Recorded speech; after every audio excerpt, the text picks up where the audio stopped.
Hi guys, my name is Annabelle from Annabelle and Men's Antics, and today we are at Supernova Comic-Con Perth, which is, as far as I understand, the biggest convention in Western Australia. I am very excited to bring you guys here and show you around because I have not been here before, and this should be exciting. 3, 2, 1, welcome!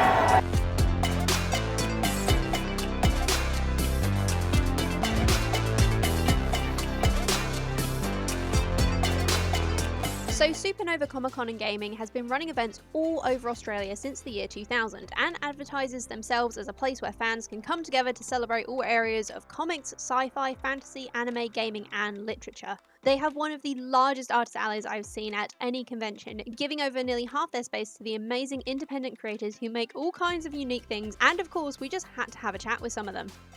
Okay, so I am here with the creator of that, tell me if I mispronounced, that Kawaii Life? This Kawaii Life, apologies, and she does these amazing Pokemon cross-stitch kits that I am utterly in love with. How did you come up with the idea for these? Well, I've been cross-stitching for 15 years, but I have this shame stash of finished products that never see the light of day because I hate hooping and framing. That seems like a fair point. So I was trying to figure out how I can eliminate that while using my amazing laser cutter at the same time. And this is what I came up with. It took me like several months of R&D, let me tell you, but the results are totally worth it because I love cross-stitching and especially the original Pokemon sprites. It must go so well with like the pixel art as well. Yeah, exactly.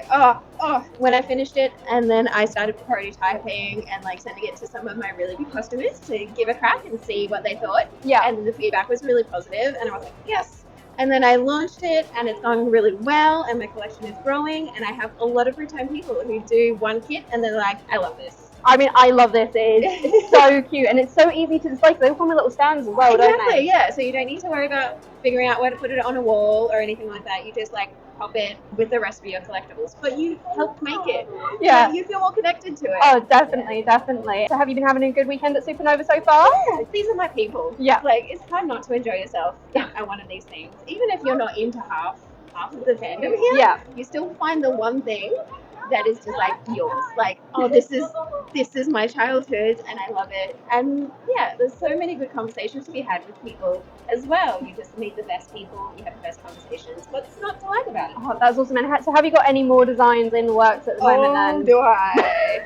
Dangerous question to ask. The most exciting ones I'm working on at the moment is a Mimikyu. Very, very, very highly requested. So I'm doing it in like a little version. And then in my big versions, I have an Espeon and a Jigglypuff. Oh, the Jigglypuff is going to be amazing. I also have a little one as well, but I'm more excited about the big one. Yeah, definitely the big one every time. So, thank you very much. Oh, it's my absolute pleasure. Thank you. Today we're at a shop stall called the Frugal Fashion Co. This is Savannah. She is the designer and creator of everything that we see here, and we're going to have a chat with her and find out why and you love doing this so much and how you got into it. So I actually started out as a secondhand clothing boutique, so I was finding clothes in op shops and kind of fixing them up a little bit and then selling them on. And then it was actually my mum's birthday, and so I painted her a jacket because she asked me to get her a denim jacket from the op shop, and I kind of went, it's your 50th, that's a bit lame, let's make it interesting. And she loved it, and everyone really loved it, so I started painting them a bit on the side and they started selling really fast, so I just dropped the second-hand and clothing bin entirely, and here we are. Yeah, so the whole idea is basically just taking things that possibly could have ended up in landfill otherwise, things that maybe have a little stain on them so someone else might not have bought them, that I can just paint over and giving it a bit of a new life. Fantastic. So how long have you been coming to conventions now? Conventions, a little over a year probably. I've had the business going for about 2.5 years now. It took me a little while to get to conventions. I started at markets and things like that, and then I just discovered that people in the convention community really loved the idea of having something custom made, having something that was like merch for a character that they could never find merch for and all that kind of thing. And it's been really fun because the ideas that people come to me with for custom work is stuff that I never would have thought of myself. So that's been really exciting. I have to say there's definitely been a few times when I've come over to the store and there's been pieces on, I'm like, oh, I've got to get my hands on that. Or I also have the same problem with like when I have certain characters and I want merchandise from them, but they don't always do the styles that I like, or comfy clothing. Yeah. So I've always really liked the idea of having someone like yourself doing stuff and doing it custom, which is absolutely fantastic. What is the most difficult painting you've had to do for someone? Look, there's been a few. Anything that involves human faces is a bit challenging, especially because of the amount of layers that it takes to get the vibrancy. So anime characters and things like that can take up to about 8 hours at a time. Wow. There's been a few album art ones that have taken a while. There's a couple on the walls behind you there. Oh, I There in see, particular yes. was pretty brutal. That was about a 9-hour job. Really? Yeah, and also depends a lot on the colours used. So for that one in particular, it was a lot of yellows and pinks, which to get vivid on dark blue takes about 6 layers. Wow. Yeah, that was a big job. That's absolutely amazing. Thank you very much for having the time to have our interview with us, Thank and you. we'll catch you next time. Yeah. Okay, so I am here with Shizy Draws, who makes the cutest little cow enamel pins and stickers, and my laptop is covered in them. How did you get started doing this? So it was just through school, like doing all of like the art projects and stuff like that. I went to my first convention, it's the Mad Men convention, that was here like a couple of years before COVID, and I saw people doing like art tables and I was like, I want to do that. So what kind of inspires your artwork then? It's just like a lot of like the cottagecore like feel, like I love it just like being just like nice, and like that's why I put the lines at the top of my It's so pretty. yeah. It's just because it just feels like homey, I guess. I think that's the word. How have you been doing at Supernova this week then? Good. I've been really enjoying it. I've made a bit more than I did last year, which I'm like, ooh, yay! And I just recently did Sydney just last week. Oh, awesome! Yeah. No, that's absolutely amazing. Awesome, thank you so much. Thank you so much. So guys, today we're here with Fangsmiths. So we were walking around yesterday and we spotted this store from a mile away because it sells one of the most unique things I've ever seen at a convention. These guys take custom inside scans of your mouth. Bite molds, are they called? Yes, so what we do is we can either go to a dentist and get study models made, or for some people that don't want to do that, we have a impression kit that you can use, so you can actually take a mold of your own mouth and send it back to us, because I work on study models of people's mouth themselves. So you can get custom made fangs that are comfortable to wear and fit tightly. There's no glue required. As you can see here, they come So off, it's clipped straight on. clip on just by the start fit. That's so cool. So I was wondering, you don't just do the individual teeth, you do them with a full denture set So we as can well, right? do like grills as well. So they, so they actually come off the full grill set for So something cool. that's a bit more extreme. I actually had some case of a customer that they didn't like the look of their teeth. And so I just made them a set of teeth that look like this. It just looked perfect for them. Oh, that is amazing. So how did you guys get started on this? Because something must have sparked it. I've been a dental technician for it's been over 17 years now. Wow. And my wife's from America, and she'd always wanted to have custom fangs. A lot of people over in America that do it. Pretty much no one here. So she's like, why can't we do this? It's such an ingenious idea because at the end of the day, to do it at home by yourself without all of this it's very difficult to get the right fit, the right design. Yeah. But you guys have streamlined it. So I've seen a lot of DIY fangs, and some people had a lady today actually. Her fangs are absolutely fantastic, but you use nail acrylic or something else like that, and it's not designed to go in the mouth. It will soak up everything and anything that comes in contact Really? with. Yeah, and so long term it'll start building up bacteria inside it and so they're not good for a long term thing, and they're not comfortable because they're DIY. So Absolutely that's fantastic. what we're trying to do. It's comfort and look and appeal, and in some cases even if you don't want to talk, that you can just look absolutely horrific. Thank you very much. It's been an absolute pleasure. And guys, we will also have everything linked in the video description down below. The other thing Supernova is well known for is having authors attend their events. Several of the guests this year did an amazing panel about fantasy world building that me and Ben quite enjoyed attending. However, it was some of the independent authors that caught our eye for an interview. So here we have author Polly Holmes, who is part of Government Press, and all of her lovely, beautiful witchy books. So tell us a little bit about what you write, Polly. Hi, I write a range of genres at the moment, mostly cozy mysteries. So paranormal cozy mysteries, culinary cozy mysteries, and paranormal romance as well. Very nice. So how many books have you got published at the moment? I've got around 20. Yeah, this is not the whole stock. So this is just those that are based on witches for this genre and this event. So I've got some more overheads at home. If someone was starting out with your books, which one would you recommend that they start with? Okay, if they're looking for the murder mystery and they're into the paranormal, I would start with this series. They are clean, cozy mysteries, so there is no violence in there or no blood and guts or swearing. Yeah. But a lot of fun with the magic. So yeah, if that's what they're looking for, if they're looking for a bit of danger, a bit of romance, then I'd say the paranormal.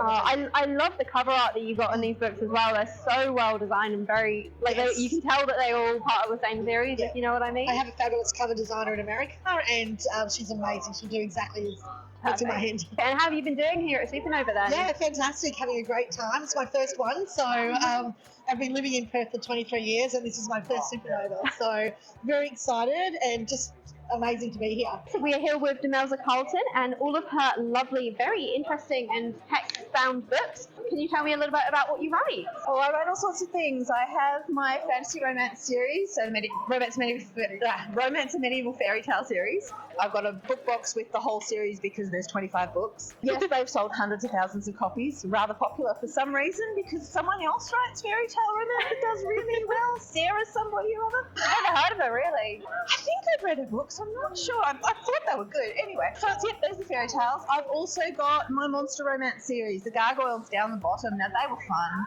Imagine being on lockdown in Fremantle. Oh no! And the water corp is digging up the street out in front of your house. And you put a gargoyle on your roof. And suddenly the water corp guys dig up a little bit more than just the street. Ooh. And you walk into your kitchen one night going, what's that noise? And there's this enormous naked man going, I am your protector, you summoned me. And she's like, I would totally remember summoning ripped and naked in my kitchen. You should put some pants over that. Yes. Oh, that is just brilliant. I mean, it sounds like my kind of day, to be honest. Going June, Fremantle, 2020, yes, it was absolutely the sort of thing you would expect. Yeah. And it turns out there's three of them, not just the one, two brothers, and then the third one who was not buried in the same place. He was buried under the John Curtin High School Oval because that was Fremantle's original cemetery. By the way, these are all real places that if you come to Perth, you can go visit. So really, it's just a excessive tour guide to Fremantle. I've been asked to do tours with, I think it was 2 Feet and a Heartbeat, a literary tour of Fremantle. I'm sitting there going, this is where the gargoyle did this naked, and this is where the gargoyle went. No, they decided I was probably not a good fit. Please take me on one of these tours. That would be absolutely amazing. Oh god, so how many books have you written now then? Number 86 came out this week. Oh, the latest in the gargoyle series. So when did you start writing then? I started writing when I was in primary school, when I was 12, and I wrote psychological thrillers that were not very good. They've since been published and sold over 500,000 copies 20 years later. Oddly enough, really rewritten and edited from, the 12-year-old version. I started publishing just over 10 years ago. So 86 books in 10 years. That is utterly insane. So is this a full-time job then? It has been for a while now. So how have you been doing at Supernova so far then? Geeking out at the cosplay and the amazing artists, which is always what happens to me here. So it's like, and I sold some books too. Yeah, it's been so much fun. Oh no, that's absolutely fantastic. Thank you so much. Thank you. So a quick side note here is that if you saw my last video about the cosplay shop Play by Proxy, their store had the finished Mimic dice box for their lucky dips, and oh my gosh, look how amazing this thing is. So me and Ben have stopped for lunch, and one of the things that I really like about this convention is they have this whole picnic area which is literally made for people to sit down and eat if you can't get a table, because there's really not many tables, and that is very awesome, and Supernova definitely gets some points for that. Lastly, it wouldn't be a convention without some awesome cosplayers. On the first day, I of course attended as Ariel, but to make filming a little bit easier, I wore my Tinkerbell-inspired mushroom dress for the second day, and boy oh boy, I'm glad I did, as just before the big cosplay competition, we ran around the convention floor and caught up with some absolutely amazing people. So my name is Felicity. I'm wearing Yennifer from Netflix The Witcher. And did you make this costume? We bought it as a ball gown from an op shop, and then I basically bought up all the macrame cord I could, and we did a few anchor points to make it stay, and then I just threaded a bunch of threads on. How many hours did that take? Quite a few. I was working on it all this week after school. So it's like con crunching then. Yeah. I bet that was what got you through the con crunch. My friends are doing it as well, so we're going into big groups. So it kept me accountable, and I just really like this character. I wanted to show her off a little bit. What do you love about Yennifer then? I think she's a really interesting mix of like just trying to keep yourself controlled and trying to keep yourself like just express who you are. I think she's got some really, really good personality traits that don't really show up in fantasy a lot. And if they do, it's always the guy who has them. Yeah. And she's not afraid to be herself and be a little bit strange, a little bit mad at the world. And I really like that. How have you been finding Supernova this weekend? Oh, it's so much fun. We were here yesterday and it was a lot more packed. So today is really nice to just slow down a little bit, appreciate some of the costumes. Absolutely, definitely sweet. Thank you very much. Oh, good. Thank you. So guys, what are your names and who are you dressed as today? I'm Corey and this is Ro, and we're dressed as Enid and Wednesday from Netflix's Wednesday. It's a fan design by an artist called Maho Shoujo. It is really cute outfits, so we had to do it. Did you make these cosplays? We did, yeah. How long did it take you? We forgot about Supernova until like 2 weeks ago, so we started last Wednesday. Wow. Yeah, So so last week and a half. That is so impressive. Were there a lot of late nights or? Yeah, it was like go to work for 8 hours, go to Rose's house for 8 hours and crochet and sew, and then go to sleep for 6 hours and then go back to work. So you crocheted all these flowers yourself? Yeah, all the flowers are all crocheted. Wow. And how many layers are there under these skirts? If you do not mind me asking. A hoop that Ro made, like a hoop skirt, and then a petticoat that we made, and then a bought petticoat, and then the skirt. Wow, no wonder it still doesn't feel like enough. Such a lovely shape to it. You both look utterly amazing. Thank you. So much. Thank you so much. Oh, wait, are you in a cosplay competition later? We are, yeah. Yeah. So, fingers crossed. I will keep them crossed for you. Thank you. Okay, I am here with a beautiful Ariel, and what is your name, and did you make this cosplay? Or? No, I'm not that talented. It looks so amazing. Oh, thank you. Have you had quite a lot of fun walking around in it today? Yeah, I'm actually surprised that people were like stopping me and taking photos with me because, yeah, it's just different. So have you been to many conventions before? Yeah, we come here every year. So last year was Moana, and then this year, it was his idea actually, my son's. He was like, oh, your hair's so pretty, you should be the little It definitely suits. It definitely suits. So is the costume quite comfy to wear then? It is pretty comfy to wear, except like my back's starting to hurt a little bit from the cinching in. Yeah. And it's just a bit uncomfortable sort of standing up and all that sort of stuff. So you can walk okay with the tail? Oh, except he keeps stepping on it, my little son. Oh no! You're like, stop pulling the skirt down.